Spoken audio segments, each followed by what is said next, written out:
Welcome to Better Life, Better Business, your go-to podcast for how you can grow your business, double your productivity and time off, work smarter and not harder. Brought to you by local business coaching expert Christoph Nauer, CEO of Balance 6 in Walnut Creek, California. Welcome back to Better Life, Better Business with local business coach and time management expert Christoph Nauer of Balance 6. I'm your host, Rebecca Troxel, founder and CEO of Rebecca's Vault. This week, we are going to continue our conversation from last week with the time management expert himself, Christoph Nauer. So before we get started, if you haven't watched last week's episode yet, please stop, go back and watch that one first before you join us for the rest of this conversation. On that note, hey, Christoph, how are you doing this week? Oh, I'm fantastic. Thanks for asking, Rebecca. How about yourself? I'm great. It's the Friday of a holiday weekend. What could be better, right? Absolutely, yes. And I know you have a trip planned after this recording, so have fun. Yes, my time management expert tells me all the time that I need to plan time for myself, so I'm putting that into action. Fantastic. Congratulations. Thank you. And so speaking of which, when small business owners are trying to get started with work-life balance, what's the biggest pitfall that they find or that they need to avoid when they get started in that process? I think it's probably procrastination. It's a huge one. I will do that. We have the best of intentions to start and do it, but somehow something always stops us or interferes or whatever. And we have a hard time saying no to certain things. I just had a conversation with somebody yesterday, and we talked exactly about that, so that's a huge challenge. Now, when I mentioned the word procrastination, there's two types of procrastinations. One you need to avoid, like the pest, and one you need to learn and practice. So let's focus on the one to learn and practice first. Okay. That is called the proactive procrastination. Proactive procrastination. I remember this one. Isn't it considered to be the most effective of all personal performance techniques? Yes, exactly. The fact is, I can't do everything, so I need to procrastinate on some items. Okay. As such, it's really important that you need to make a decision and deliberately and consciously delay working on small tasks, on the tasks that are not really important.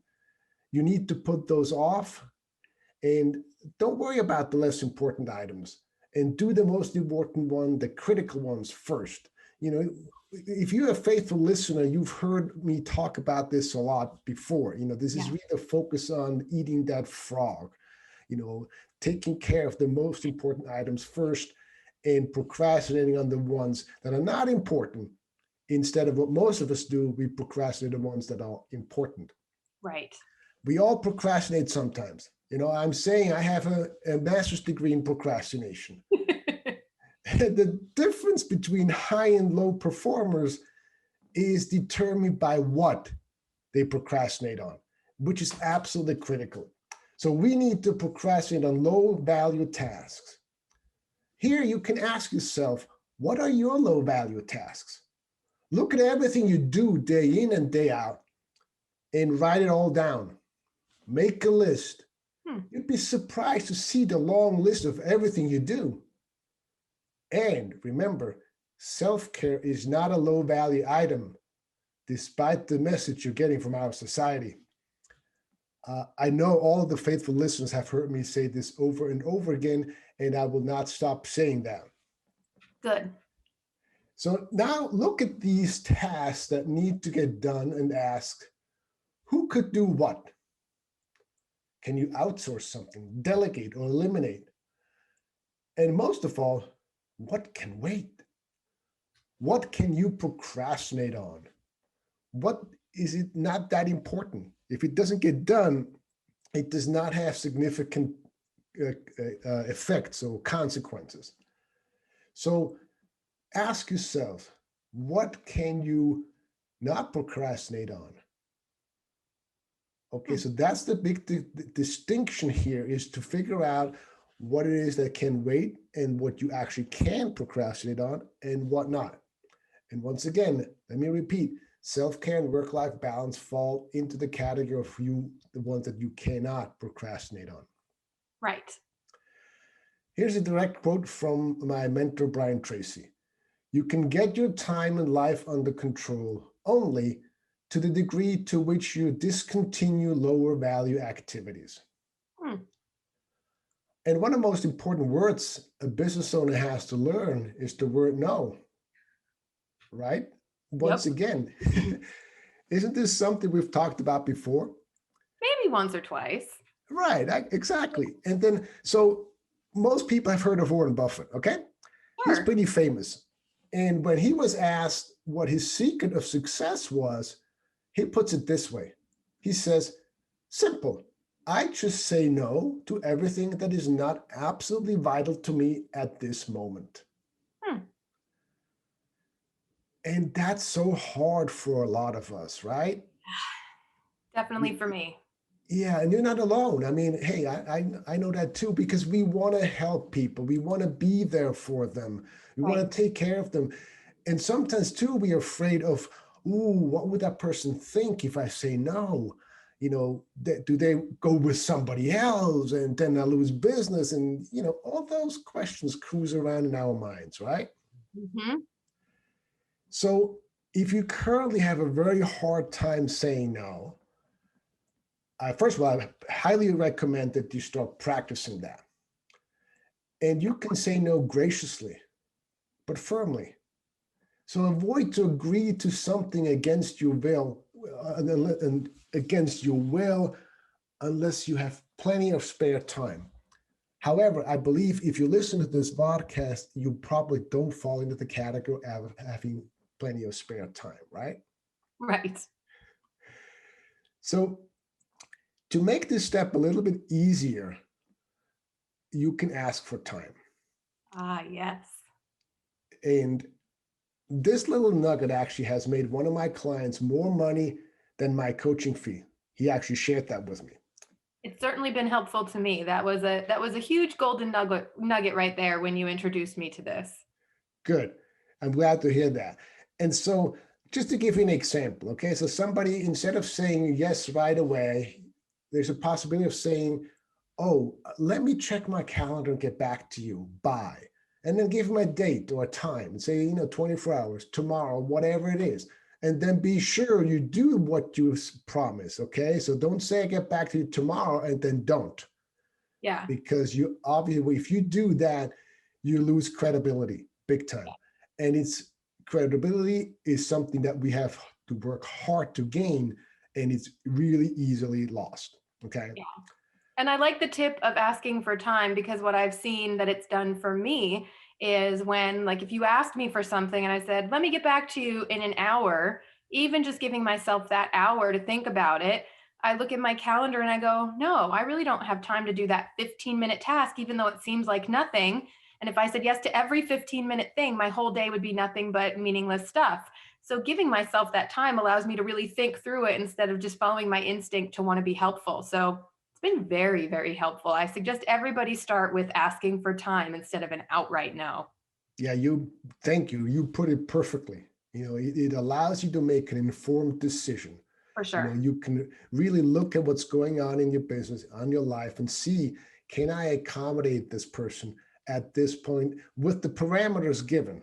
You might be able to say, hey, I can't do this right now, but if you can wait till next week, I have an opening on Tuesday and I can work on it for a couple hours. So I should be able to get it to you by Wednesday. Would that work for you? Right. I love it. And so again, what it does, it puts you in the driver's seat. Okay. So as a business owner, as an entrepreneur, you want to be in the driver's seat, not the passenger seat. Right. Okay. And second, like you said, Rebecca, this will free up time that you can then use for instance, self-care. My favorite. To get other stuff done. So here, I have some homework for you. I know.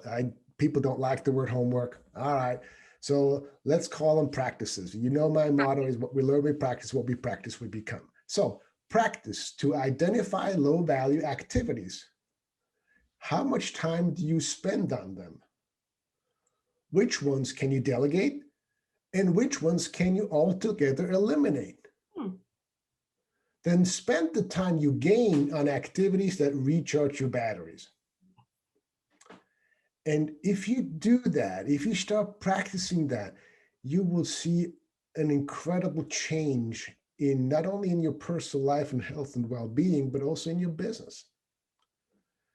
So this is what Brian Tracy talks about. He says you can emulate this quality by consistently asking yourself, what's the most valuable use of my time? Or as he calls it, the MVU. Okay. So ask yourself that question and then do it. Now be sure that self-care is included in the MVU. Absolutely. I have learned that, especially over the last year. Self-care is definitely very important. Easier said than done, but it's important. And so I know that it seems like when you hear all these things, I know that it's easier to put into place than it sounds, but a lot of people are listening to this and going, gosh, I'm a small business owner. I want work-life balance, but this seems like a lot. I don't have enough time to put all these things into practice and get started with it. So what would you say to those small business owners who feel that way, and what could they do to get started effectively? That's a good question. And I think, I say this over and over, start out slowly.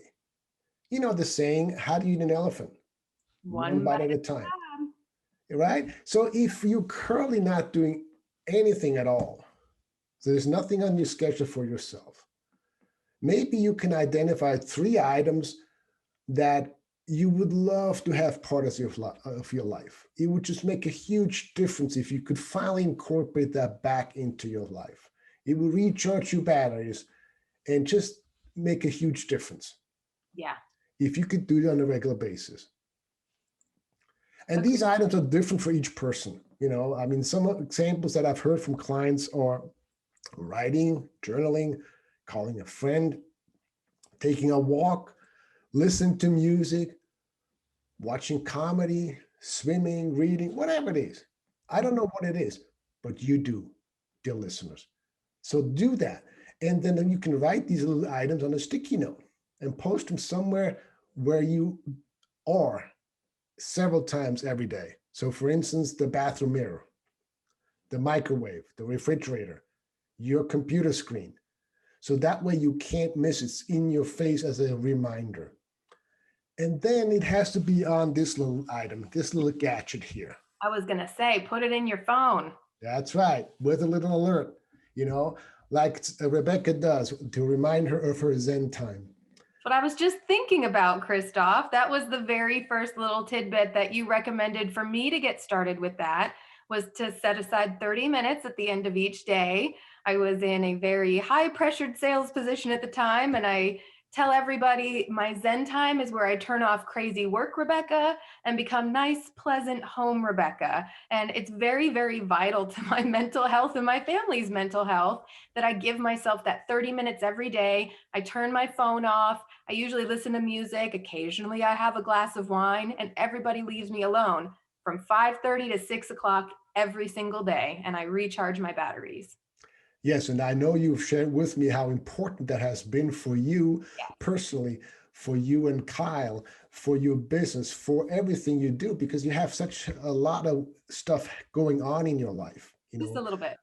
As a giver, as one of those incredible giving people that, I'm privileged to work with. Thank you. And so, so listen to Rebecca. If you don't listen to me, okay, she put it perfectly. And if it's too much to do 30 minutes, start with 5 minutes or 10 minutes. Okay. And key is do something just every day, push a little bit. I promise you, it'll make a huge difference. Totally worth it. And the bottom line is, the only time we get this correctly on the airplane is on the airplane, when they tell us to put your mask on yourself first before you help somebody else. Yes, my friend, exactly what I was thinking. It's like our brains are connected.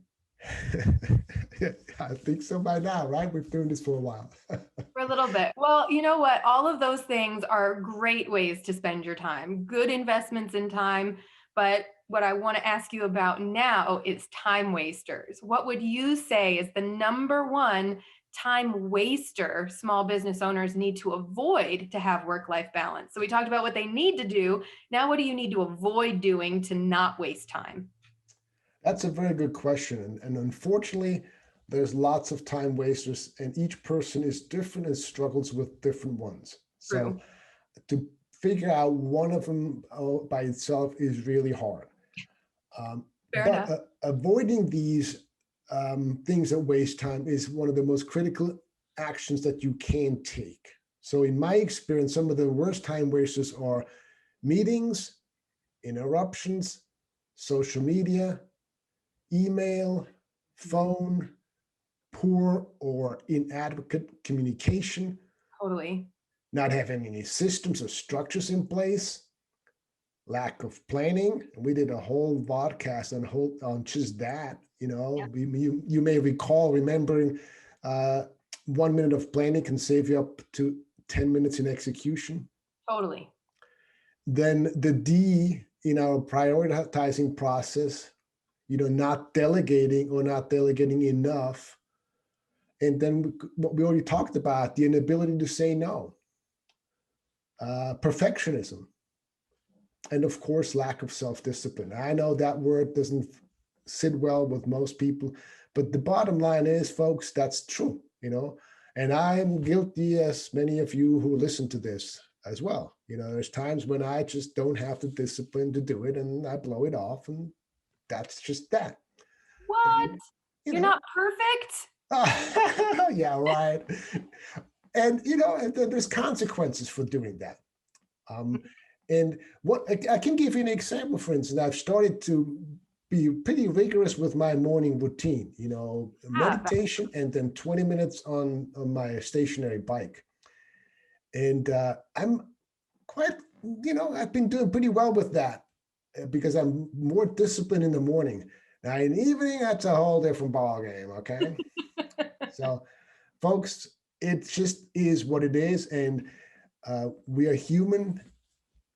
But these are just some tips and tricks that I can recommend you do.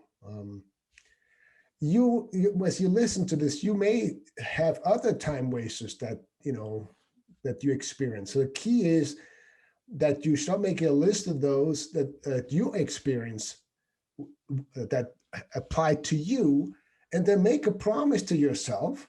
Or you can make a promise to an accountability partner, and it becomes a lot more powerful, folks, to start eliminating one at a time. That makes sense. Yeah. So if you have a person that you can say, hey, I'm working on eliminating this, and by next week I want to have, do it 5 times less or whatever it is. The other person hears that and then can check in with you. Hey, how did you do that? How are you doing?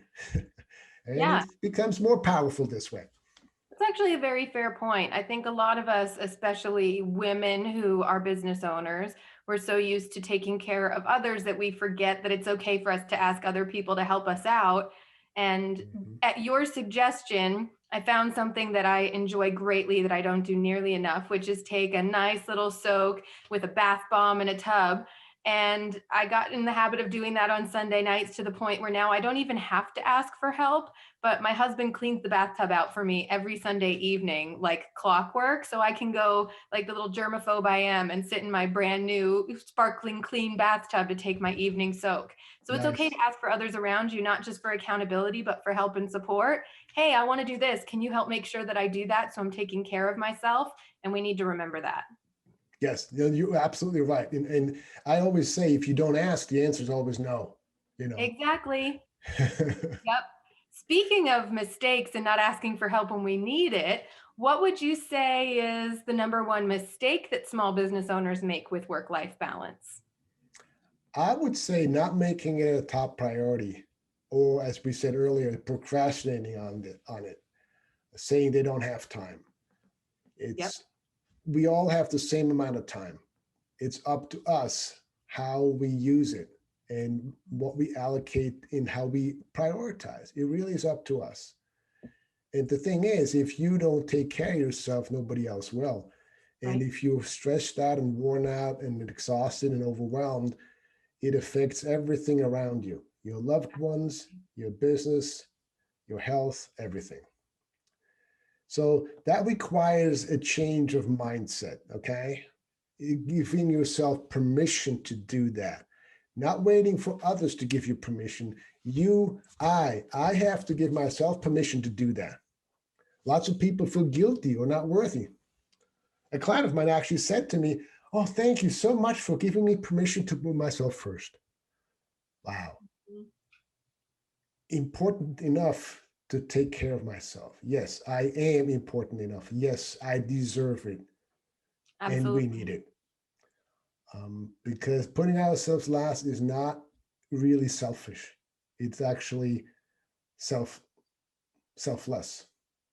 So my thing is, start today, now, not tomorrow. This is one thing you don't want to procrastinate on, folks. Absolutely. I totally 100% agree. And it took me several years, if I'm being honest, to get to a place where I could do that. And now that I am doing that, I can definitely say things have changed quite a bit in my life, not just for my personal life, but for work as well. Just the difference in the way I handle things. And it's a game changer. So I agree. Do that right away. Make yourself first. You're the number one priority. Absolutely. Wow. I love our conversations, but this is such a great way to end this very informational two-part conversation we've had over the last couple of weeks.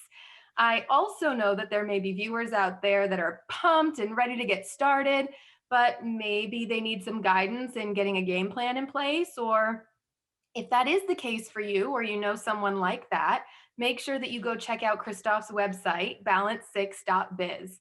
There you can learn more about Christoph and get his free report, 5 secrets for putting your business growth on autopilot. And that's lots of great information to help you get started on your journey for work-life balance. Thank you all for coming and joining us this week.